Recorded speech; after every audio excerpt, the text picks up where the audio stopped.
In this video, I will explain how you can set up .NET project in vscode to run selenium tests. So first thing is you have to install the .NET SDK on your system.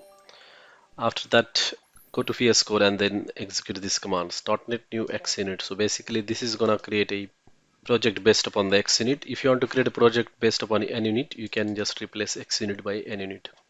Next thing is we need this package selenium WebDriver. So this is how we are gonna install that. And then we can write the test and execute the test using .NET test.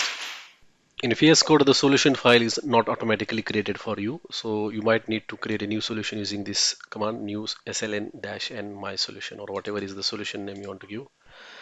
And then you can add your project .csproj file into that solution. So this particular file is created when you execute this command .NET new xunit or .NET new nunit. And then if you want to run the tests inside the solution, you can use this syntax .NET test and then solution name. In the test file, you will need to refer this namespaces for the selenium, and then over here you can write the tests. So here I have specified driver is equal to new Chrome driver.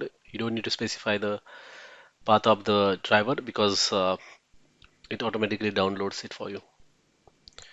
And down here in the test, you can see that I'm going to this web page and then maximizing the browser window, taking the screenshot.